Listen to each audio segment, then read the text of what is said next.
Boa, boa! Essa assinatura minha tá boa. Já virou um jargão. Estamos aqui novamente elevando a consciência. E a bancada tá de peso hoje aqui, hein? O assunto é nacional, internacional, e esse tema muito forte vai ser elevado esse nível de conhecimento. O nosso professor Itamar é esse cidadão, vamos considerar prudentino já, vai. Professor Itamar, seja muito bem-vindo. Desde já te agradeço o convite aceito para você vir aqui prosear nessa bancada do Consciência. Meu irmão, eu que agradeço, é sempre uma honra e um privilégio poder compartilhar as minhas vivências, as minhas experiências. Acho que pode contribuir para a vida de muita gente. A gente já tá com uma parceria de alguns anos, né? Desde 2019, a gente tem feito alguns projetos aí junto também, nessa área social, né? Nós vamos prosear sobre isso. Vamos sim. Ô, Célio, seja bem-vindo, ô Célio. Você tá meio quieto aí? O que aconteceu com você? Tô só aguardando minha vez aí, né? Muito bom. Estamos aqui com o xerife Roberto, o poderosíssimo Dr. Renan ali na direção. Muito bom. E, Roberto, como sempre ocorre, né? Vocês só trazem gente de altíssimo nível aqui, né? E agora estamos aqui para aprender com o professor Itamar. Professor Itamar, muito prazer e queria que o senhor falasse consciência liberta? A consciência liberta, a consciência, na verdade, nos possibilita enxergar o real, a realidade, a verdade, né? E considerando que a verdade nos liberta, então a consciência liberta. Pois, você já tá rápido no gatilho, hein, rapaz? Só para me cumprimentar, Hein, Renan? eu vi que ele Você viu, né? escreveu, eu aproveitei que você tá com um livro aí que ele escreveu, né, Roberto? Aí fiz essa comparação. Eu aí. ia colocar aqui, ver se a Sim. câmera ficou bacana. A câmera aqui. Opa, não pode cair. Porque nós aqui, nós tratamos de elevar consciência, né, professor? Então, a consciência muda os níveis das pessoas, né? Sim, a consciência transforma, né. Eu costumo trabalhar diversos temas com os meus alunos em sala de aula, inclusive neste momento nós estamos trabalhando questões ambientais.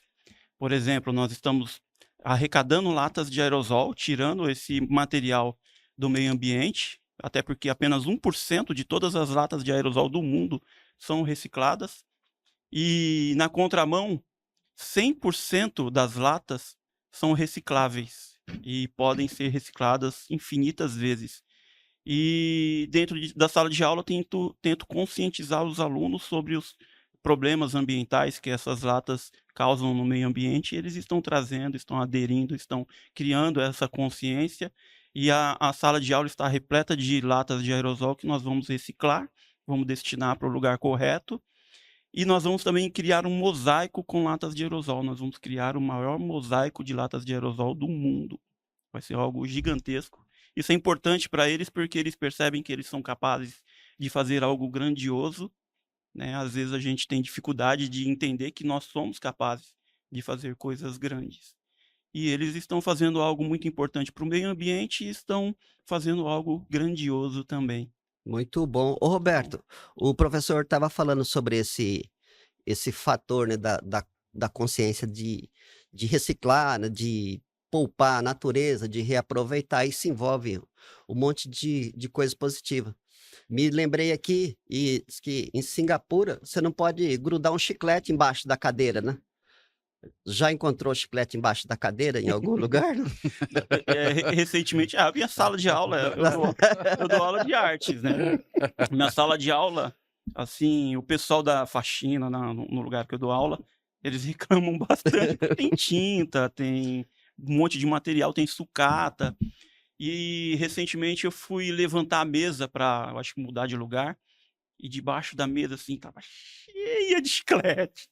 Cheia, tinha muito, Então, assim. tá aí uma coisa assim que às vezes serve de referência para ver assim, que nível que a gente diz que lá tem os 10 mandamentos, né, de coisas que você não pode fazer, né? Sim, Uma delas é mascar chiclete, né, que você não pode mascar chiclete. sim. E outras coisas não pode cuspir no chão, não pode Uhum. dar um abraço nas ruas, que isso parece um radicalismo, né, mas assim, do abraço vem um montão de coisa, né. Enfim, tem algumas coisas boas que pode ser trazida que talvez nós vamos discutir aqui, né, irmão. Boa.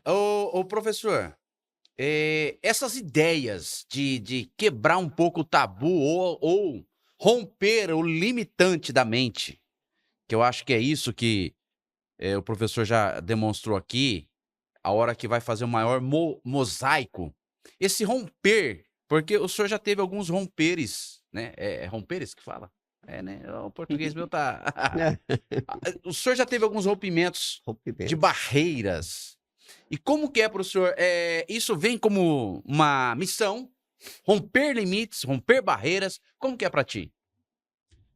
Então, eu recentemente eu fiz um teste de comportamento, aquele teste comportamental.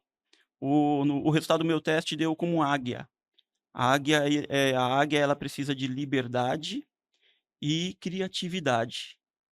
E e ela dificilmente ela vai se adequar a algumas situações e se acomodar. Então a águia é um tipo de comportamento inconformado. E eu creio que desde criança eu sempre fui inconformado com a minha realidade.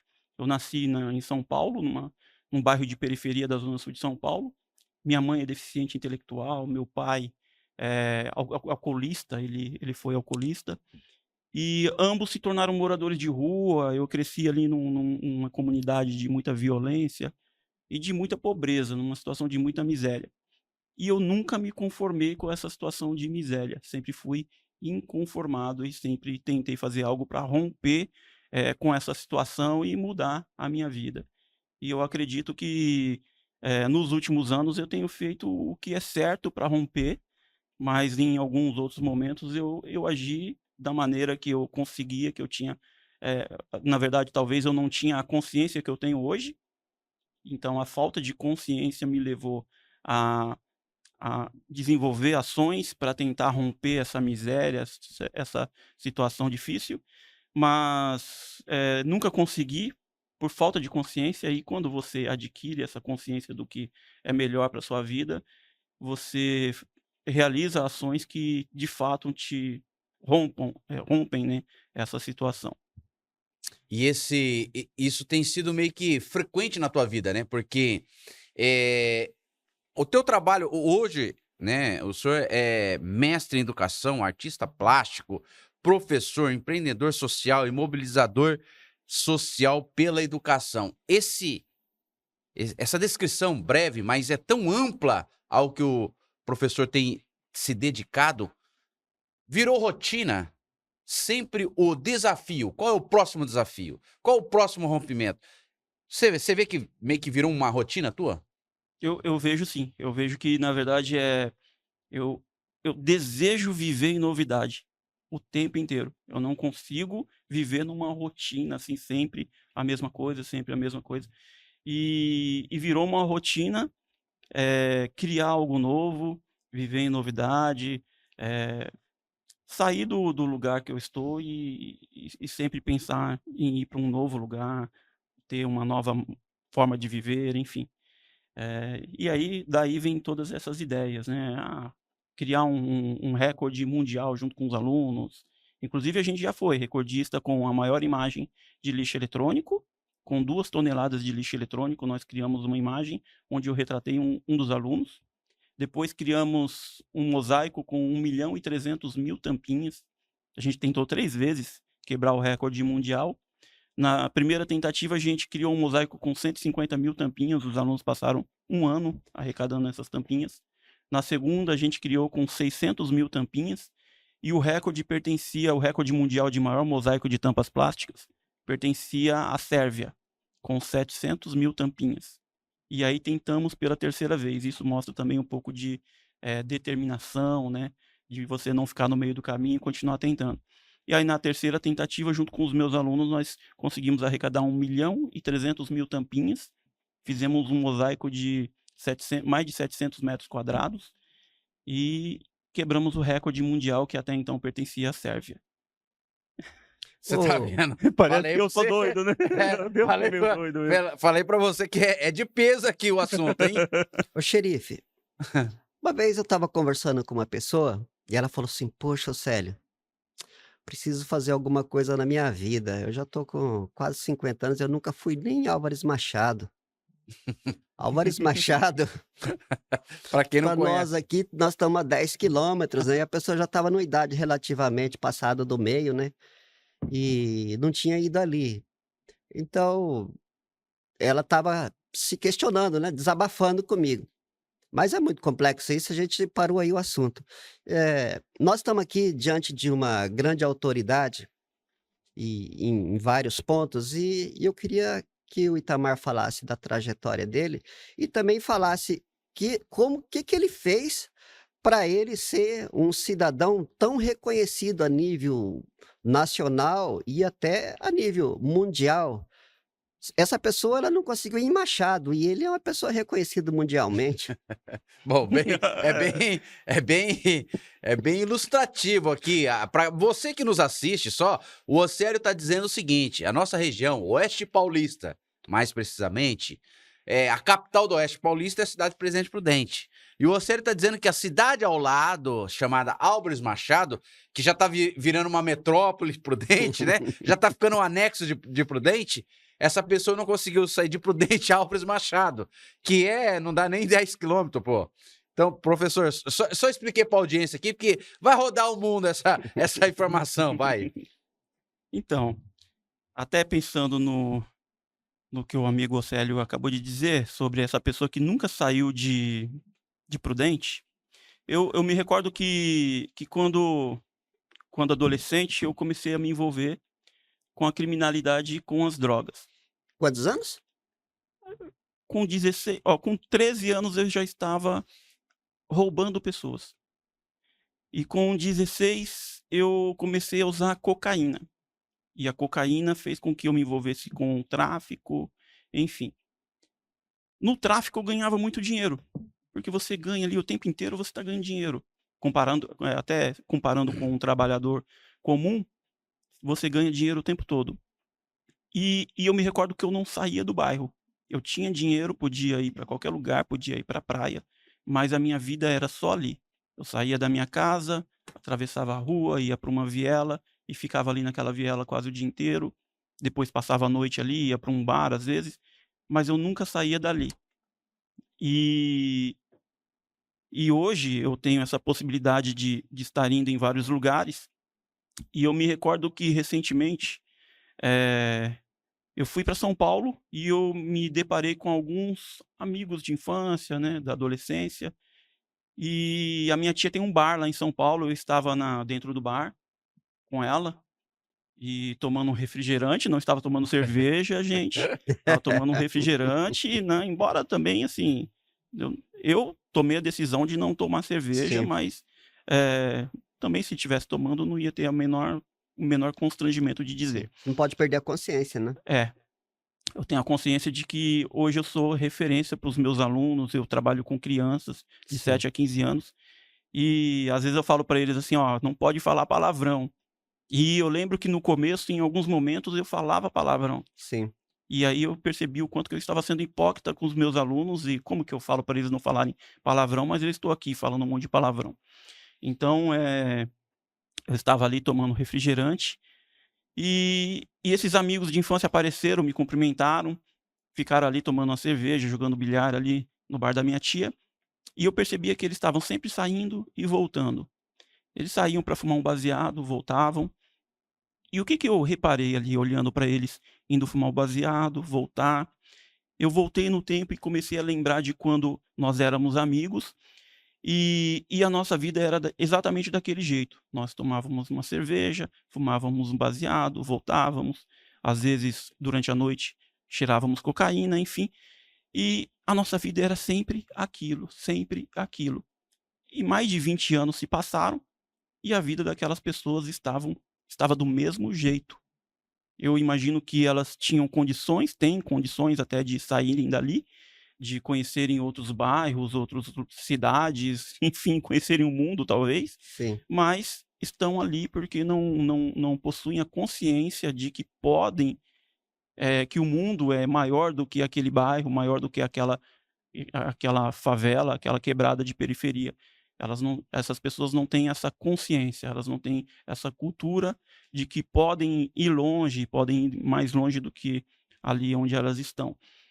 E eu percebi isso, que a vida deles não havia saído do lugar, mesmo depois de 20 anos. Eu me recordo que eu havia tirado a minha habilitação, já fazia um tempo, né? E um deles viu a minha habilitação na minha mão e falou: Nossa, você tirou a habilitação? Poxa, era um feito aquilo Era um feito para eles, né? no meio, né?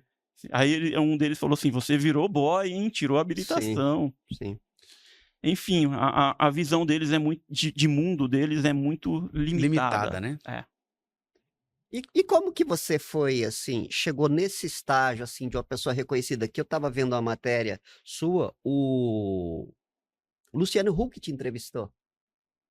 Sim. Então você é uma pessoa reconhecida no que você faz hoje, provavelmente até internacionalmente, porque eu estava falando com o Roberto aqui, eu entendi que você é um mestre, mas você também é discípulo, né? Eu achei que você é discípulo do Cobra,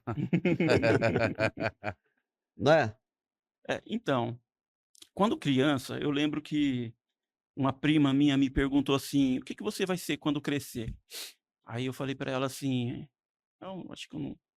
Na época eu falei: "Eu vou ser mecânico de carro, né, eu quero consertar carro". Gostava de carro. Ela olhou para mim assim: "É, tudo bem, seja mecânico, mas seja mecânico de uma Ferrari, de uma de uma Mercedes-Benz, seja mecânico, mas seja um grande mecânico". E aquilo ficou na minha cabeça, eu cresci pensando naquilo. E houve uma época que eu me tornei criminoso, e quando eu me tornei criminoso, eu falei: "Já que eu sou criminoso, eu vou ser o melhor criminoso que eu puder ser".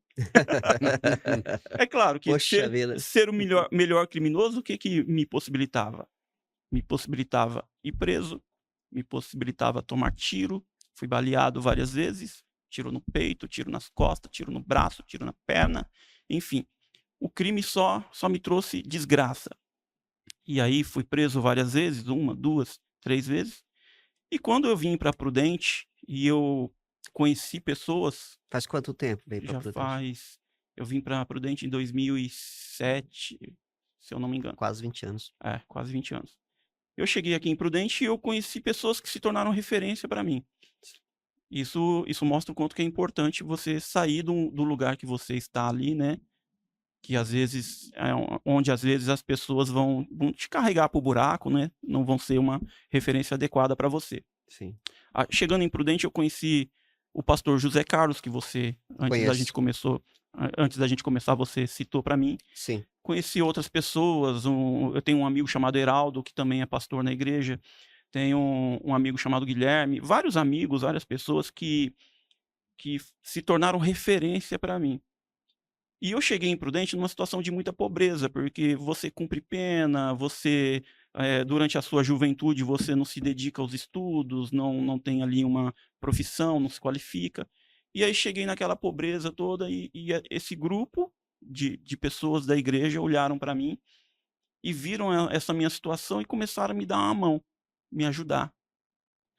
E aí, na medida que eles foram me ajudando, eu comecei a me sentir constrangido de estar ali roubando, de estar vendendo droga, de estar usando droga, e fui me constrangendo cada vez mais, até chegar ao ponto de eu estar ouvindo a palavra do Senhor e praticamente, assim, ouvir Deus dizendo para mim assim: "Ó, você não precisa roubar, você não precisa traficar, você não precisa disso para viver, eu posso te dar tudo que você precisa". Chegou um momento que eu praticamente ouvi Deus dizendo isso para mim: "Você não precisa de nada disso. Tudo que você precisa eu vou te dar". E ali, aquele momento me deixou, assim, muito constrangido e envergonhado. E eu tomei essa decisão de não roubar, não traficar. Entreguei coisas que eu havia roubado para os seus donos, enfim. E a minha situação, que já era difícil porque eu não tinha nenhum centavo, ficou pior ainda. quando eu decidi não Você saiu do traficar, ramo, né, da sua saí do profissão meu antiga. ramo, da minha profissão. Então ficou ainda mais difícil, mas essas pessoas me ajudando ali, eu comecei a entregar panfleto no sinaleiro, comecei a servir lanche numa lanchonete. E aí eu lembro que eu estava entregando panfleto no sinaleiro e eu fiquei olhando as pessoas ao meu redor, assim, né, andando de carro, uns com carro mais bonito, outros nem tanto, e eu olhei para mim mesmo e falei: "Poxa, eu tô a pé, na maior pobreza, o que que eu preciso fazer para melhorar de vida?". E eu vendo essas pessoas, eu percebi uma coisa, né, eu percebi que a maioria delas tinha um nível de escolarização bem maior do que eu tinha. E qual que era o Esse seu na época? na época eu estava no quinto ano do ensino fundamental, Puxa, ele tinha estudado 5 anos. tinha estudado 5 anos. Hum.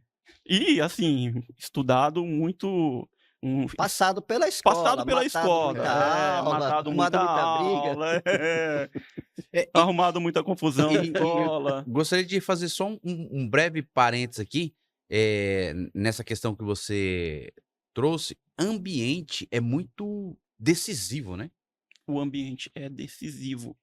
Se a gente for parar para pensar, a maioria das pessoas que hoje se internam num lugar para parar de usar drogas e tal, eh, e depois de um ano internado voltam para o mesmo lugar, a família muitas vezes é um principal fator de risco para o cara que usa droga. Porque eu conheço muita mãe que vem me procurar: "Ah, meu filho tá, cheirando cocaína, tá fumando crack, não sei o quê". E aí ela começa a falar comigo e eu percebo que ela é um fator de risco. Ela dá dinheiro, ela não faz nada quando o filho vai e rouba alguma coisa dentro de casa, ela sustenta, ela dá a casa, eu conheço uma mãe que saiu de casa, deixou a casa para o filho, falou: "Ah, não aguento ficar aqui com meu filho, mas vou deixar a casa ele aqui na casa", e ficou ali levando comida para ele, levando dinheiro para ele, e ele ficou lá usando droga. Quem que não quer uma vida dessa? Porque usar droga é bom, é prazeroso. É claro que tem as consequências, né, tem várias coisas na vida que são prazerosas, mas a gente depois sofre as consequências. Consequências na saúde, consequências no intelecto, né, a gente vê que o intelecto de quem usa droga começa a ser defasado ali, destruído, né, enfim, realmente o ambiente é um fator de risco, né, para esse tipo de gente. E aí você completando então, essa questão da educação você viu no semáforo ali que seria um virar de chave para você. Sim, então eu observei ali que a maioria das pessoas ao meu redor tinha um nível de escolarização muito maior do que o meu, e eu falei assim: "Eu acho que uma das possibilidades de eu sair dessa vida de pobreza e de miséria é voltar a estudar". Então eu voltei, comecei a fazer um supletivo, então eu fiz o supletivo do quinto ano ao ensino médio, concluí o ensino médio, ganhei uma bolsa para cursar o curso de pedagogia na época.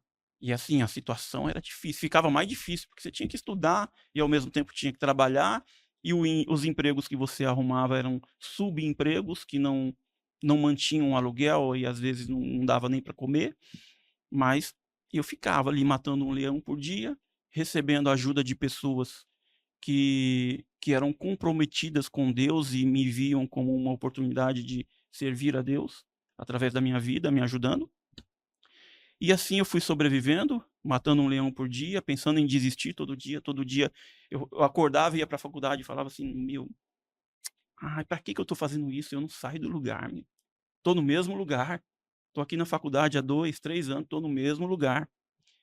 E aí eu recebi uma oportunidade de trabalhar numa ONG, quando eu já estava para concluir o meu curso de pedagogia. Era uma ONG chamada Associação Bethesda, bola no pé, Bíblia na mão. Eu conheci esse É. projeto. E eu lembro que o diretor, né, o presidente do Bethesda, é um amigo meu, o Guilherme, e quando eu cheguei na minha, entrevista de emprego com o Guilherme, ele começou a me questionar e tal, e eu, assim, eu tenho uma tatuagem com um gnomo fumando maconha na mão. Eu não tirei até hoje, mas às vezes eu penso em tirar, às vezes eu falo: "Ah, tá aí, deixa essa porcaria". Me arrependo de ter feito, claro, mas tá aí, foi ficando. Alguém vê e você dá um testemunho, né. É, Bom, né. sim. E eu me recordo que quando eu ia fazer uma entrevista de emprego, eu ficava tentando tampar a Sim. tatuagem para as pessoas não verem e tal. E nessa entrevista, o Guilherme começou a me questionar. O Guilherme é um empresário da ele foi um CEO da Vivo, sei lá, ele era um grande empresário, fazendeiro, e era diretor do Bethesda, presidente do Bethesda. E ele já era acostumado a fazer entrevistas, né, de emprego, contratar pessoas para Vivo, enfim. E ali durante a entrevista ele foi me questionando, e eu cheguei ao ponto de falar para ele que fui preso, que usava droga, fiz um monte de merda na vida. Se omitia, tal, mas aí depois você resolveu Não, se abrir. resolvi se abrir, porque na verdade ele me Aquilo ali era questionou libertador também, né? também. Apesar de eu ter confessado e dito para ele tudo que eu havia feito, né, ele me contratou. E ele olhou para mim e falou assim: "Apesar de tudo, você foi brilhante na entrevista e eu acredito que você vai, eh, desempenhar bem o papel que a gente precisa aqui", que era de assistente administrativo. Pagar conta, limpar alguma coisa, enfim, ajudar na administração do local. Eu sei que depois de alguns meses eu já não estava mais ajudando na administração, eu já estava dando oficinas, cheio de ideias, criei uma biblioteca comunitária dentro do Bethesda, criei um projeto de arrecadação de livros, e a gente criava pontos de leitura em vários lugares da cidade. Depois isso se expandiu, comecei a fazer em outros municípios, Rio de Janeiro, Paraná, Abriu uma porta enfim. ali para você mostrar seus talentos, né? Isso. E aí comecei a dar oficinas artísticas também, que é o que eu faço ainda hoje. E as coisas foram melhorando a partir desse novo emprego. Foi o meu primeiro emprego, com carteira assinada, CLT e tal, né. E eu fiquei lá até passar no concurso, um concurso público, continuei estudando, então o Bethesda me garantiu a minha sobrevivência, eu tive a possibilidade de pagar minhas contas, enfim, e permaneci estudando. Depois fui aceito num programa de mestrado, fiz uma outra faculdade, MBA. Passei, eu acho que uns 12, 13 anos dentro da universidade. E realmente a educação ela vai abrindo portas na área econômica, você vai melhorando, passei no concurso público. Depois, com a vinda do Cobra, eu comecei a trabalhar com arte Abriu mesmo, portas para produzindo você. arte. Foi a vinda do Luciano Huck e do E o Eduardo que você Cobra. fez com aquele quadro que o Cobra te deu? Ah, tá guardado. Esse ponto de partida, troca de ambientes e consciência de educação que liberta, hoje tem sido uma das ferramentas mais utilizadas para você aplicar aos seus alunos nessa parte da parte artista plástico, né, que colocar mensagem de texto através de imagem, colocar isso ali, resgatar o brilho no olhar de quem procura, são 2 ferramentas fortes. São, eu enxergo, antes da gente começar, eu tinha dito para você que a arte para mim, a imagem, ela é um texto. Na verdade, eu vejo tudo como um texto. Tudo ao nosso redor é um texto, tudo está sujeito a ser lido de alguma forma. Sabe quando você sente o cheiro de um bife? Você já está fazendo uma leitura, né, do que vai ser servido no almoço.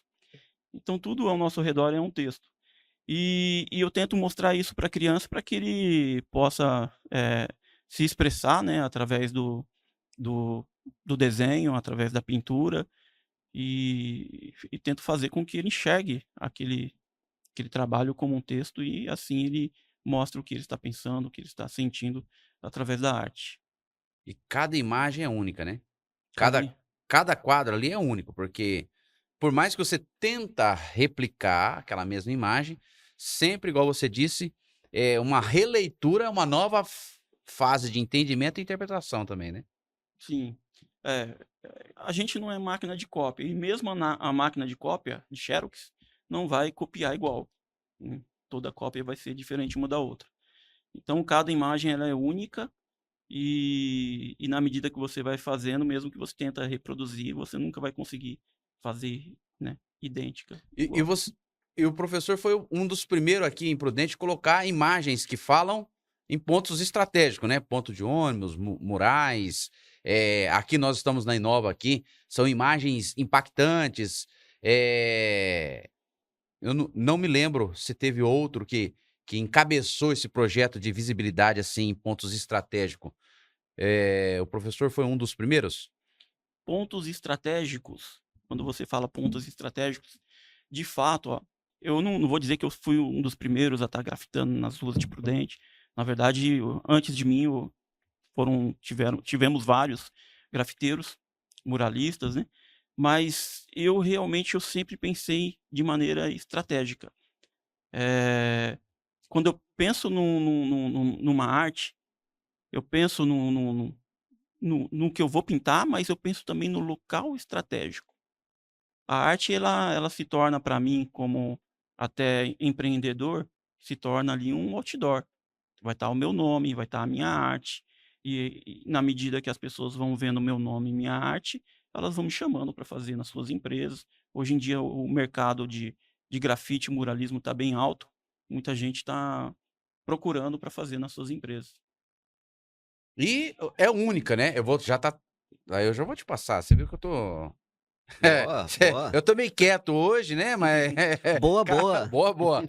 Aqui já tem uma imagem única. Como que vocês é um adesivo que você me trouxe aqui. Essa imagem, o que que você pode colocar para audiência? Não sei se pode falar tanto, mas posso colocar aqui assim, para explicar melhor? Pode. Dá uma a câmera consegue, vamos ver se vai dar certo aqui. Vamos fazer uma adaptação.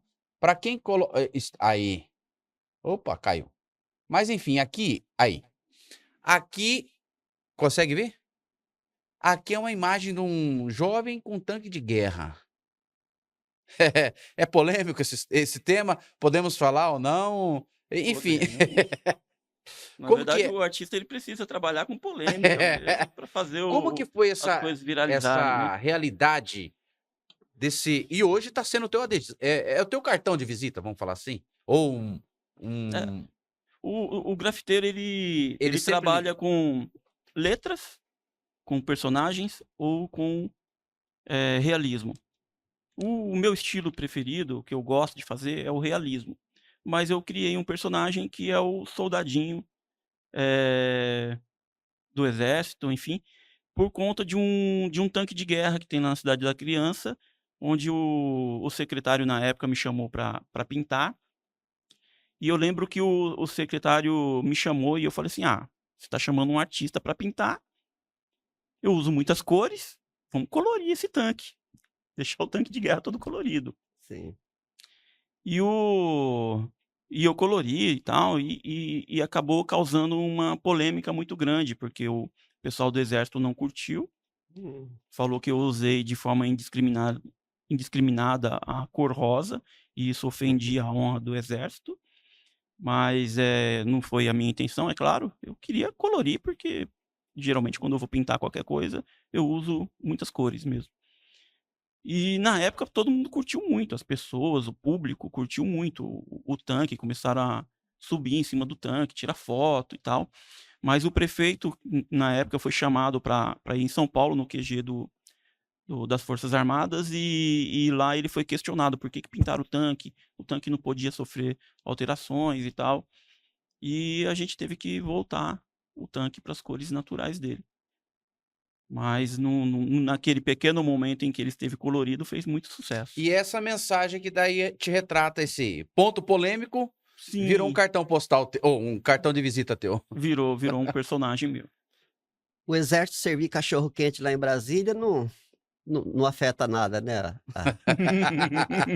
Ah, Não, isso aí é É. um outro momento, nós vamos chegar nesses pontos polêmicos com outro porque do jeito que está o nosso país, qualquer tema voltado a essas esferas, talvez alguém saia preso daqui hoje, Ô Roberto, né, professor? Verdade, verdade. ô xerife, eu não queria ser redundante, mas posso voltar lá atrás do Oh, assunto? desculpa, sim, sim, sim, vai lá, É, vai lá. ele estava falando de droga. Eu nunca mexi com droga. Quer dizer, mexi com droga sim, né? Eu comprava um negócio, fazia negócio errado, vendia, não dava certo. Falei, putz, isso é uma droga. Só meus negócios com droga foi assim. Mas tem um, Esse, esse é sério uma mas benção. tem um assunto muito polêmico que a sua opinião é uma opinião para ser relevada. Professor Itamar, a questão da liberação das drogas. Como que o senhor vê esse assunto? Então, eu acho que, eh, na verdade, assim, eu sou totalmente contra. Eu vejo eu sofri na pele, né, o quanto que a droga ela é avassaladora, né, o quanto que ela destrói o organismo, destrói a mente, destrói O as futuro. famílias, o futuro das pessoas. Eu acredito que consegui me libertar né, desse meio através da do poder de Cristo, né, na minha vida, mas eu percebo que muitas pessoas, mesmo dentro da igreja, às vezes não conseguem, passar por esse processo de libertação que eu tive. Então, as drogas, causam esse tipo de destruição e o Estado não consegue dar conta de libertar ninguém desse tipo de vício. São pouquíssimas pessoas que se libertam e quando a gente percebe, quando a gente observa as pessoas que são libertas, normalmente foi um agir de Deus, essas pessoas pertencem a alguma igreja, As igrejas ajudam muito. as igrejas são quem mais contribuem. Eu não vejo nenhuma instituição do Estado libertando alguém que que faz uso de drogas. E quando você fala em liberar o uso de drogas, dar acesso mais fácil a esse tipo de produto, É igual você literalmente empurrar bêbado em ladeira? basicamente isso. Porque A criança, o adolescente, as pessoas vão ter acesso a hora que quiser. Então eu acho que não liberar só vai fazer com que aumente o consumo. Tem gente que acha: "Ah não, liberando vai diminuir o consumo", mas principalmente liberando ou não, a gente já tem pessoas vendendo. Então liberar só vai falar assim: "Não, agora pode em qualquer lugar". com esse baixo nível de instrução que nós temos aqui no Brasil, as pessoas às vezes fogem da escola ou vão para as escolas e não vão estudar, né, vão Sim, aprender essas coisas, esse fator complica muito mais, né. Mais uma dentro desse contexto aí, nós temos uma estatística, bastante alta de pessoas que são assassinadas, pessoas, são brigas, no trânsito, nós temos um índice relativamente alto aqui no Brasil, né. Quantas pessoas morrem por cada, eh, centena de milhar de habitantes, né. Você tem um número relativamente curioso sobre os seus amigos de infância que morreram? meu, eu acho que a maior parte deles foram assassinadas, né, assassinados. Não tenho um número, mas, por exemplo, os últimos amigos com quem eu me relacionei antes da última vez que eu fui preso, se eu não me engano, eu tinha 20 anos, 20, 21, não me recordo muito bem. Mas, os últimos amigos da minha adolescência e juventude, a maior parte foi assassinado. Acho que eu tinha uns 10 ali que andava comigo, desses 10, 7, E 7. pelo que você falou, você passou muito perto disso também, né? Sim, fui baleado algumas vezes. Fui baleado numa tentativa de assassinato onde um policial, ele ele me encontrou no meio da rua e disparou o seu revólver, na direção do meu peito. Ele me alvejou com 5 tiros no peito. Fui também baleado durante uma tentativa de assalto que eu estava participando e um policial também me atingiu nas costas, com um tiro nas costas. E fui baleado também numa outra tentativa de assalto onde eu, eh, fui baleado na perna e no braço. Então fui baleado 3 vezes e nessas 3 vezes, eh, eu percebo que eu mereci, né. Sim. Às vezes a gente vê muita gente falando assim: "Ah, mas fulano de tal está sendo abordado pela polícia porque, eh, por preconceito". E quando eu paro para pensar, eu não me recordo a última vez que eu fui abordado. E todas as vezes que eu fui abordado no passado, tinha um motivo. Então a polícia não aborda alguém sem nenhum motivo. A polícia sabe quem está abordando, sabe os comportamentos suspeitos de cada pessoa. Então, não é por cor de pele, não é por por preconceito. Eu vejo que a polícia aborda simplesmente porque conhece o comportamento dos Sim, indivíduos e sim. eles sabem o que estão fazendo. E dentro desse contexto, você deve ter um chamado muito forte, né? Qual que é teu chamado? Milagre, hein? 3, 3, né, além do Não, chamado é um milagre, porque tá vivo. ele Não é? ele Você se considera assim também, né? Ele Sim, recebeu um favor imerecido, que ele não merecia, né? é verdade, é. Então, eu durante um tempo eu pensei em como, me redimir, e eu acho que isso me motivou a fazer muitas coisas para tentar me redimir. Desenvolvi projetos, ações, enfim, dentro de escola, dentro de ONGs, estava sempre indo dentro de penitenciárias e imaginando que eu devesse tentar devia tentar me redimir.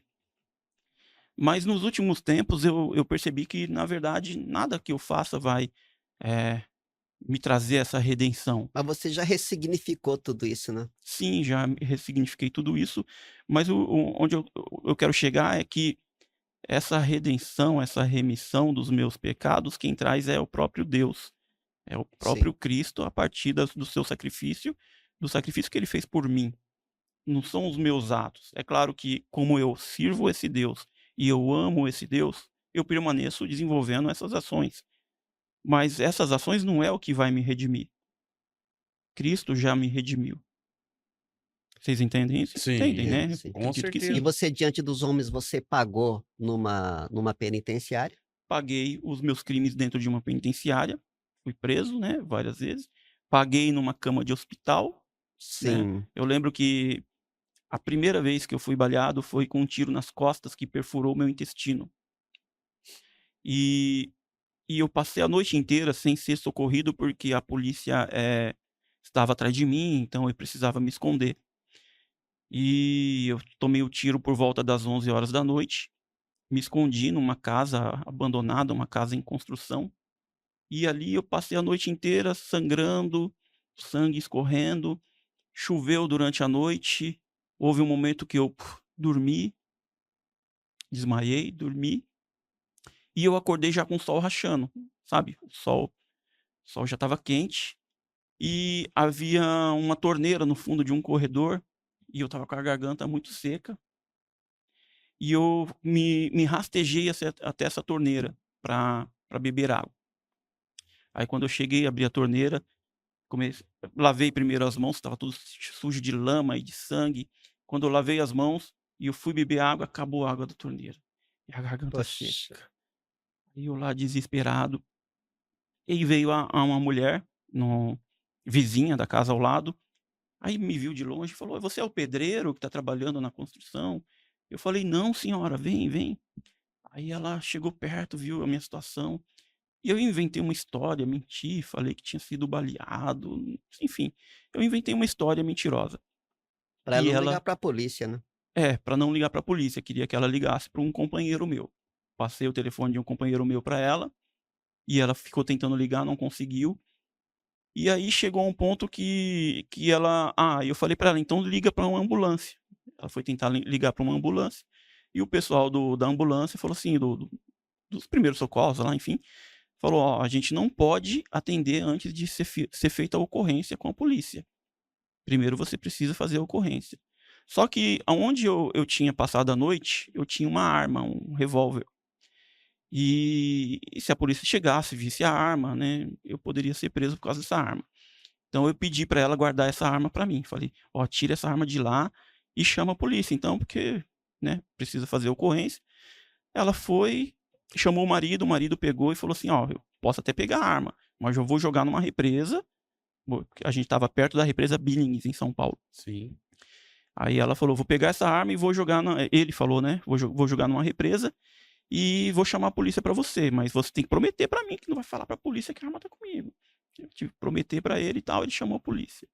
Depois de um tempo a polícia chegou, aí a princípio eles já se preparavam pra me socorrer, quando de repente veio mais uma viatura e um dos policiais, se aproximou e pisou na minha barriga e falou assim: "Meu, eu te procurei a noite inteira, seu vagabundo. Nossa. Onde que você se escondeu? Onde que você se escondeu?" Aí ele começou a pisar na minha barriga: "Cadê sua arma? Cadê sua arma?" E eu tinha feito a promessa que não falaria da arma, né, Você para o era de senhor. menor? Eu era de menor ainda. E ele pisava na minha barriga: "Cadê sua arma? Cadê sua arma?" E eu chorando, falava: "Não tenho arma, não tenho arma, não tenho arma." Ele resolveu me socorrer. Aí eles me pegaram pelos braços, pelas pernas, tipo um saco de lixo mesmo. Me jogaram no no na viatura, me levaram até o hospital, acho que não sei se era um hospital ou era uma UBS, enfim, me levaram pra um lugar para ser atendido pelos médicos. E aí quando eu comecei a ser atendido, os médicos começaram a cortar minhas roupas tudo sujo de lama e tal, e um dos médicos olhou para trás, assim, e chegou no meu ouvido e falou assim: "Ó, a gente só vai continuar seu atendimento quando você falar onde está a sua arma". E aí eu chorei, fiquei chorando e falei: "Não, eu não tenho arma, senhor, não tenho arma e não sei o quê". E estava cheio de policiais, assim, na porta do hospital onde eu estava, e os policiais balançaram a cabeça assim, ó: "Vai, vai, prende logo esse cara aí, prende logo esse vagabundo". Há uns 3 dias, eu acho, não Você era um sei quanto tempo. menino, né? É, depois de uns 3 dias eu acho que eu acordei e na minha barriga tinha, eu acho que se eu não me engano eram 30 pontos, porque eles tiveram que abrir, né, a barriga para retirar a a bala, e havia uma bolsa de colostomia de um lado e um dreno do outro. E eu não conseguia me mexer. E havia um dreno no nariz também, né, pra tirar a sujeira do intestino. Tava que nem o Bolsonaro. Que nem o Bolsonaro. Só que eu pelos meus erros. E ali com o dreno no nariz, eu tinha uma agonia muito grande, aquele negócio vinha no meu nariz, entrava pelo meu nariz, vinha para o meu estômago, para o meu intestino, e eu não conseguia ficar com aquele negócio, eu ia arrancava. E assim, parecia que o negócio não saía, não terminava, não tinha fim. Aí tirava aquela mangueira, e só que quando eu tirava, eu ficava tossindo muito pra tirar a sujeira do intestino, e minha barriga estava toda costurada. Assim, era quase desse tamanho a Nossa. costura, né. Hum, E aí quando eu tossia, distorcia tudo, assim, minha barriga, né, nossa. movimentava, assim, os músculos e tal, e doía muito, doía muito. Vinha a enfermeira, colocava de novo o negócio e falava pra mim: "Ó, se você tirar, você vai sofrer". Passava meia hora, eu não conseguia ficar, eu não sabia qual que era o sofrimento maior, a dor de ficar sem, ou a agonia de ter aquele negócio enfiado no meu nariz, descendo até o meu intestino. Aí eu tirava de novo, eu sei que a enfermeira colocou mais uma vez e falou assim: "Se você tirar, eu não vou colocar mais". E eu tirei, e ela não colocou mais mesmo. E eu passei a noite inteira gemendo, gemendo de dor. E só no outro dia de manhã que eu comecei a ficar melhor, assim, sabe, parei um pouco de sentir dor. Mas onde que eu quero chegar? Eu Sim. paguei tirando cadeia, sabe, sofrendo na cadeia, porque a cadeia também não é fácil você ficar preso. Às vezes a gente fala assim: "Ah, mas o vagabundo tá lá e a gente tá sustentando o vagabundo, dando comidinha, não sei o quê". Meu, eu lembro que eu fiquei 1 ano num lugar chamado Cofre, em São Paulo, no 92º DP de São Paulo, eu fiquei 1 ano. O Cofre é um lugar que as paredes de concretos são gigantescas e você não sabe quando é dia e quando é noite. E num lugar que cabe 20, 30 pessoas, às vezes É tem que nem eles chamam 200. aqui de pote? O pote é dentro do sistema penitenciário Sim, mesmo, eu estava certo, num lugar de transição. certo. Quando Ah, a gente entendi. pensa num lugar de transição, você vai ficar ali alguns dias e já vai embora. Que é Eu a fiquei o CDP, né? CDP e tal, eu fiquei ali 1 ano. E 1 ano, um em cima do outro, não tinha lugar para dormir, então tinha que revezar, então você dorme um pouco, o outro fica em pé, redes, sabe, espalhadas assim em cima, De outros sacolinha de dormindo no banheiro. plástico. É. Rede de sacolinha de Não, plástico? redes de Rede coberta, fazia de com coberta, entendi. e alguns dormindo no banheiro, sabe. E aí de madrugada alguém resolve usar o banheiro, o cara que tá deitado lá no banheiro tem que tirar o papelão que ele colocou, e aí o cara vai lá, usa o banheiro, depois ele volta, deita no na onde o cara acabou de urinar e tal. Sim. Enfim, então a cadeia é um lugar, assim, que por mais que a gente às vezes fala: "Ah, a gente tá sustentando um vagabundo na cadeia", meu, o cara tá pagando os pecados deles ali. Não é fácil ficar tirando cadeia. Então, o tempo que eu fiquei preso e baleado numa cama de hospital fez, eu acho que é o suficiente pra eu ter pago tudo que eu cometi de assaltos e de venda de drogas. E essa mensagem, quando você traz através da tua arte, da recuperação tua, do virar de chave, do estar disposto a fazer, levar essa consciência para outros não entrarem a esse universo, é que te coloca todo dia essa não posso parar, não posso parar, imagino que seja isso? Eu acho que é uma das coisas que me motiva. Eu até acabei de falar, né, que a princípio eu achava que isso podia me redimir dos meus pecados, né, dos meus erros lá de trás, mas hoje eu percebo que nada do que eu faça vai redimir, mas eu tenho que fazer porque eu amo a Cristo, eu amo a Deus e por isso eu faço. E eu quero que outras pessoas conheçam esse amor que eu sinto, esse amor que, que Deus vem demonstrando na minha vida a partir de tudo que ele tem feito. Só aproveitando isso aí, qual que seria então a verdade que liberta de fato? A verdade que liberta de fato para mim é o próprio Jesus, né, que se fez homem, que viveu como nós, que sofreu como a gente e morreu no nosso lugar sem nada ter feito, né, de errado.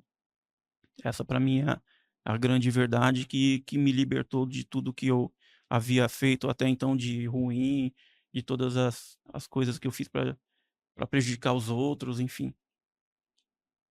Que bacana. Que pena que, rapaz, a conversa tá muito boa. Eu tô muito aqui entendendo, colocando aqui.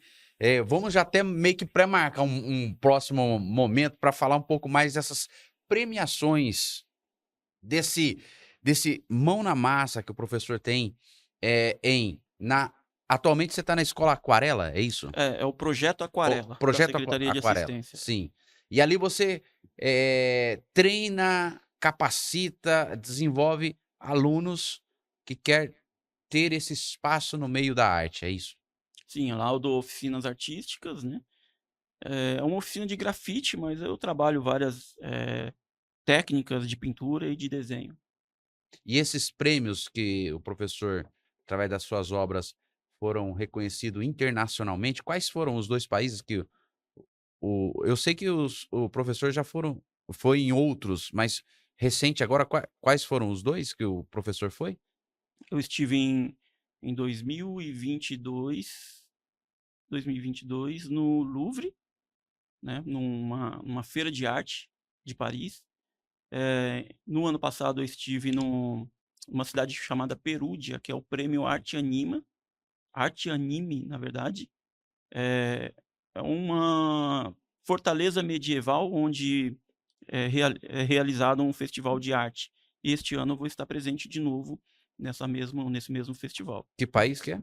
na Itália, em Perúdia, na Itália. Que bacana. E eu já vou falar para ele aquele quadro que a gente tem, para te passar. E para completar, o professor, só para entender um pouco melhor, cada arte que é reconhecida aqui no Brasil teve uma entrada do teu trabalho num local que ficou bem visível essa tua arte internacionalmente. O professor comentava, quem que foi essa visibilidade para o teu trabalho que abriu portas de forma internacional? Ah, eu tenho uma galeria que me representa no Rio de Janeiro, Legal. chamada Ava Galeria, e essa galeria ela tem sede na Finlândia e ela participa, né, ela tem stand em feiras de arte de vários lugares do mundo, né, Japão, Finlândia, França, México, enfim. E e como eu tenho obras, né, expostas nessa galeria, essas obras elas são, expostas nesses lugares também, nessas feiras e premiações que ocorrem em vários lugares. E aquele quadro do disquete lá que o professor falou, que foi um dos que mundialmente aí, foi em destaque, é isso? Sim, as minhas obras com disquete, elas ganharam prêmios, né, ganhou um prêmio chamado Arte na Escola Cidadã, que é um prêmio da Fundação Roberto Marinho com, Instituto Votorantim, enfim, e ganhou também um prêmio da Secretaria de Educação, que é o prêmio Boas Práticas Pedagógicas. E a partir dessas premiações, essas obras foram, eh, divulgadas em programas de TV, eu fui algumas vezes em alguns programas e tive essa possibilidade de estar levando essas obras para vários lugares. E o Luciano Huck, no dia que veio em Prudente, acho que foi a primeira vez que ele veio em Prudente, foi para ver essa obra tua, né? Eu acho que ele veio para conhecer um trabalho que eu desenvolvia de pintura em escolas. Sou cheio de projetos, né, aí eu tinha um projeto que eu chamava de Escola em Cores. E eu saía pintando em escolas, até hoje eu ainda de vez em quando faço isso, mas, talvez num ritmo menor. E ele foi para conhecer esse projeto, e a gente pintou a escola, fizemos ali a parede da escola, e ele trouxe um artista que é o Eduardo Cobra, é um dos maiores muralistas do mundo, que pintou também junto comigo ali e os meus alunos, o muro da escola. Dá Fala. para ver que o professor também é cobra, né, Roberto? No meu tempo, quando a pessoa era boa, falava assim: "Nossa, aquele cara era cobra, hein". Passou, não vejo mais. Hoje fala ninja, né, fala outras coisas. É, Você você acredita na família, né, Itamar? eu acredito na família, eu acho que a família é a principal estrutura para te ajudar a ser uma pessoa que vai, né, melhorar o mundo que a gente vive. Você é casado. Sou casado. Você pode passar a mensagem olhando ali naquela câmera pra você? Para minha esposa: É? "Amor, prepara o nosso almoço aí que eu já tô chegando, te amo". Muito bom. Bom, para ir aos finalmente agora, professor. Bom, eu acredito que o professor tem novos projetos, novos sonhos. Não para, né? Que vários, né? Quem é o artista, ele sempre todo dia tá com um novo projeto, novo sonho. Qual que é o tem como dar algum spoiler aí de algum ou aquele que já tá em andamento, você vai dar uma pressão maior ou não? Eu tô com um projeto em andamento que é o Lixo que Fala, na verdade é um projeto que eu já desenvolvo desde 2018, quando nós, começamos a trabalhar com lixo eletrônico. No ano seguinte a gente começou a trabalhar além do lixo eletrônico com as tampas de garrafa plástica, e esse ano a gente está trabalhando com latas de aerosol. Foram arrecadadas junto com os meus alunos milhares de latas de aerosol. Os alunos, é um projeto com várias etapas. Na primeira etapa os alunos conhecem os 3 R's: reciclar, reduzir, reutilizar. Depois eles criam cartazes, criam personagens através do próprio lixo. Sim. Eles transformam o lixo em personagens com nariz, olho, boca, e assim a gente faz uma aula de cartoon.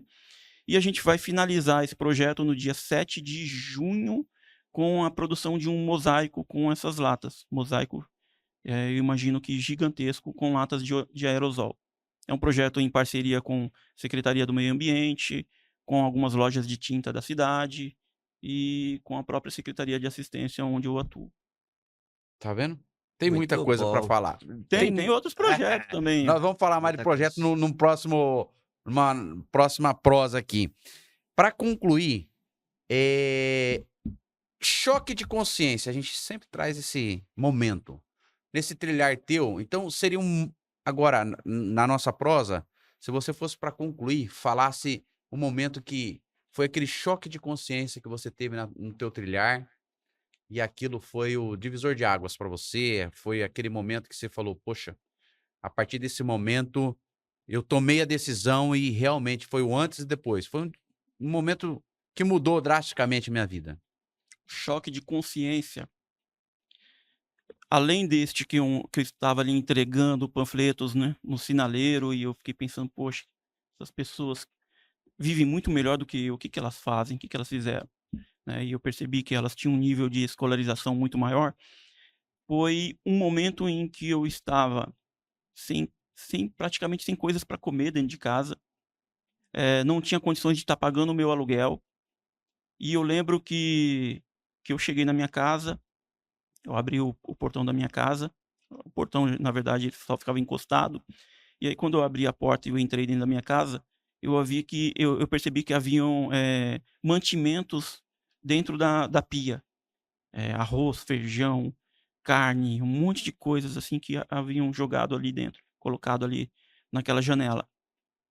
E e ali eu olhei, eu tinha acabado de comprar um celular roubado. Eu olhei aquele monte de mantimento e eu falei: "Poxa vida, meu, Deus tá me proporcionando tudo isso aí que eu achei que ia comprar com o dinheiro do celular que eu comprei roubado, ia vender e ganhar um pouquinho depois, mas Deus já está me dando tudo isso.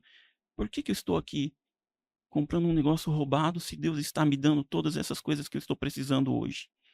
E ali eu percebi que realmente Deus ia suprir todas as minhas necessidades, e eu peguei aquele celular que eu tinha comprado por R$ 20 e eu fiquei procurando nos contatos do dono do celular.